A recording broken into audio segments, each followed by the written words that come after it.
या thankful to brother Matthew. हम भाई मैथ्यू का धन्यवाद करते हैं जो कुछ भी उन्होंने हमसे बांटा। We are thankful to Brother Matthew for what he shared with us. कितने लोग ऐसे सोचते हैं कि हमें भी इस चीज़ की ज़रूरत है? How many of us think that we also need this?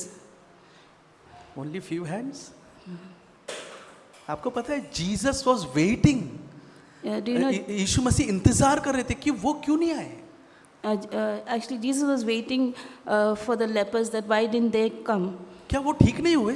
Did they not get healed? So Jesus expect कर रहा था उनको वापस आके थैंक्स बोलने के लिए। Jesus was expecting that they should come back and say so thanks. प्रिय भाइयों बहनों, अगर हमारे अंदर ये हृदय नहीं है थैंक्स गिविंग का, Dear brothers and sisters, if we don't have this heart of thanksgiving, आपको क्या नहीं लगता कि यीशु मसीह सोच नहीं रहा है कि हम अभी तक क्यों नहीं आए? don't you think Jesus is thinking that why didn't we come still? इसके लिए मैंने इतना बड़ा काम किया, ये फिर भी नहीं आया। I've done such a great things for him. Still, this person hasn't आपको come पता है back. 38 साल से एक व्यक्ति एक पूल के सामने गिरा हुआ था। There was one man who was paralyzed for 38 years near the pool.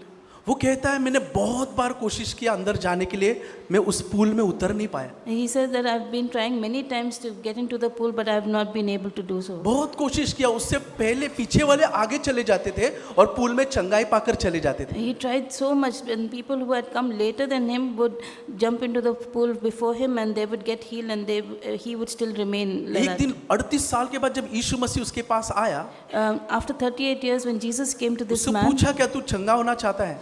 Jesus asked him, "Do you want to be healed?" अब वो अपने प्रॉब्लम्स बताना स्टार्ट कर दिया। He started telling all his problems to मैं हर Jesus. बार कोशिश करता हूँ, लेकिन जब मैं जाता हूँ मुझसे पहले कोई आगे चले जाता है और चंगाई लेके चले जाता है। He said, "I try every time to get into the pool, but somebody else jumps into the pool before me, and they get healed." यीशु ने से पूछा क्या तू ठीक होना चाहता है? And Jesus asked him, "Do you want to be healed?" उठ, अपने खाट उठा और चल।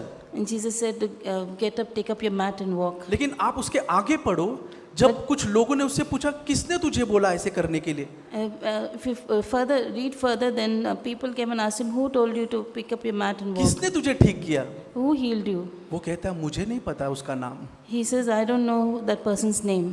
कौन था वो आदमी का नाम मुझे नहीं पता। He says, "I don't know that person who healed me." सो प्रिय भाइयों बहनों, हमारे लिए जो कार्य करने वाला परमेश्वर, क्या हम उसको जानते हैं? Dear brothers and sisters, the person who's done this work for us, do we know that person? लेकिन आपको पता है उस व्यक्ति को जब रियलाइज हुआ तो वो किधर गया? Do you know when that person realized, where did he go? सीधे मंदिर में गया। He went to the temple. Bible कहता है मंदिर में फिर से यीशु उसको मिला। And he in the temple again he met Jesus. सो जब परमेश्वर के पास आते हैं हम मंदिर में, धन्यवाद के साथ हमें आना है। And when we come into God's temple, we should come with thanks. सो प्रिय भाइयों बहनों, अगर हमारा हृदय में धन्यवाद नहीं है तो क्या होगा पता है आपको? Dear brothers and sisters, if we don't have thanks in our heart, do you know what will happen? दूसरा चीज है ग्रम्बलिंग, वो हमारे अंदर आएगा। Then the other things like grumbling, that will come ये inside दो our ही heart. चीज हो सकता है, Only two things can या तो happen. Thankful heart Either a thankful heart या तो grumbling heart. or a grumbling heart. Bible कहता है हर एक परिस्थिति, हमने पढ़ा पहला थेसलोनियन 5:18 में, हर परिस्थिति में उसका धन्यवाद करो। And we read in 1 Thessalonians 5:18 that in everything give thanks. हर परिस्थिति में या तो हम धन्यवाद कर सकते हैं या ग्रम्बल कर सकते हैं। So in any situation we can either grumble or we can be thankful. सो प्रिय भाइयों बहनों, हमारा नेचर कैसा है हमें जानना जरूरी है।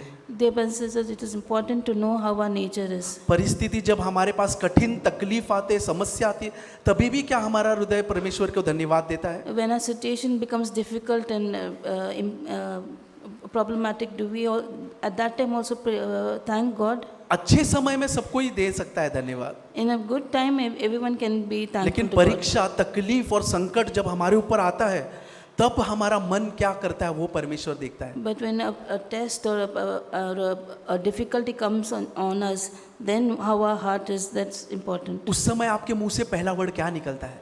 In that time, what is the first word that comes from your mouth? मैं बहुत एनकरेज हुआ एक बहन से, I was very encouraged by one thing, वो हमारे बीच में है। by one brother who is in our midst. उनके बेटे का एक्सीडेंट हुआ था His son had an accident, और वो माँ क्या बोलनी चाहिए? and what should he say at that time? उसने मुझे, जब मैं हॉस्पिटल में मिलने गया, उसने मुझसे कहा मैं प्रभु का आभार मानती हूँ। When I went to the hospital to meet him, he said, I thank God. बोला इतना बड़ा एक्सीडेंट और परमेश्वर का आभार मान रहे हो आप? I was thinking an accident and you're saying I want to thank God. बोला कि मतलब परमेश्वर ने उस सिस्टर के अंदर कितना काम किया है। And you can imagine how much God has worked in that उसने कहा sister's कुछ heart. ना कुछ रीजन के वजह से वो एक्सीडेंट हुआ रहेगा। For some reason or the other, that accident has happened. परमेश्वर कुछ सिखाना चाहता होगा मेरे बेटे को। And she said that God wants to teach my I was son really something. encouraged by her. I was really encouraged. बहुत ही प्रोत्साहन हुआ जब उनके मुंह से मैंने वो सुना। I was very encouraged when I heard that. सो प्रिय भाइयों, परिस्थिति जब आती है, तकलीफ आती है, हमारे मुंह से क्या निकलता है वो परमेश्वर देखता है। When a situation comes, then and when a trial or difficulty comes, what comes out of our lips, that is what God is देखो, looking at. लाजर पीछे मरा हुआ था, लाजर पीछे मरा हुआ था। Lazarus had died, यीशु ने क्या किया? धन्यवाद किया। and Jesus gave thanks to God. प्रभु धन्यवाद हो। Let us give thanks to जब God. हमारी परिस्थिति मरी हुई सी दिखी, सबसे पहले करना है धन्यवाद। When our situation is like dead, first thing what we should do is we आपको should पता है, thank God. एक घर में जब यीशु गया था, उसकी बेटी मर गई थी। You know, when Jesus entered a house and there their daughter had सबसे died, पहले यीशु ने किसको बाहर निकाला? first of all, whom did Jesus remove from the house? अविश्वास में रोने वालों को, And he removed the unbelievers and the people who were कुड़कुड़ाने mourning. वाले को कि अभी क्या हो सकता है। The people were grumbling and saying, now what can happen? यीशु ने कहा उनको बाहर निकालो, Jesus said, first you take them out of the house. बाहर निकालो। First you move out of the house. अंदर सिर्फ वही रहो जो विश्वास कर रहा है। Only those people stay in the house who believe. सो प्रिय भाइयों बहनों, हमारे अंदर वो थैंक्स गिविंग हार्ट है या नहीं, बहुत इंपॉर्टेंट है। Dear brothers and sisters, we need to know whether we have the thanksgiving आपको heart. पता है ये थैंक्स गिविंग हार्ट कब होगा? Do you know when we'll get the thanksgiving heart? जब आपका हार्ट अंदर से संतुष्ट है। When your heart from inside is content. अगर अंदर से ही आपके अंदर संतुष्टि नहीं है तो थैंक्स गिविंग कभी नहीं आएगा। If you're not content from within, then you'll never be thankful. फिलिप्पी अध्याय 4 के 11वें वचन में पौलुस कहता है, मैंने सीखा है कि जिस दशा में हूँ उसमें संतुष्ट रहो।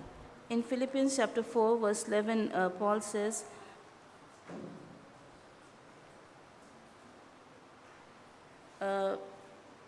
Philippians 4? 4 verse 11। Philippians 4 verse 11, not that I speak in regard to need, for I have learned in whatever state I am to be content. वो कहता है मैंने सीखा है कि हर एक दशा में मैं खुश रहूं। Paul says that I have learned that in every situation to be content. और उसके आगे आप पढ़ो, वो पहला वचन में उसके आगे लिखा है, मैं परमेश्वर में प्रसन्न हूँ। And if you read further, it says that I'm happy with God. देखो, जिसके अंदर संतुष्टि है वो हमेशा खुश रहेगा। Whoever is having content, is content in their heart, they will always be happy. फरीसियों के अंदर वो संतुष्टि नहीं थी। In the Pharisees, they were never इसके लिए content. यीशु कहता है, तुम लोग मुंह से मेरा आदर करते हो लेकिन तुम्हारा हृदय मुझसे दूर है। So Jesus told them, with your lips you are praising me, but your heart is far away. क्योंकि उनके अंदर संतुष्टि नहीं है, Because in their heart there was no उनके अंदर परमेश्वर के साथ फेलोशिप ही नहीं है।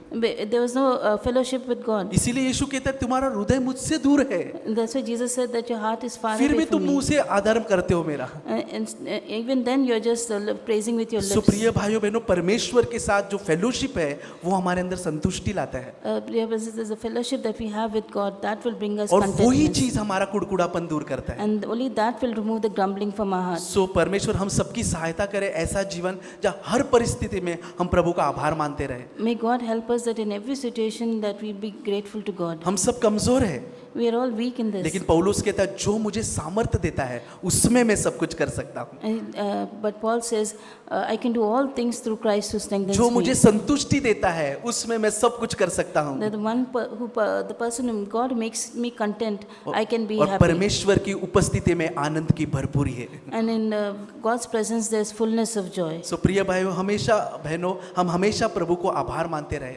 Brothers and sisters, let's always be grateful to God.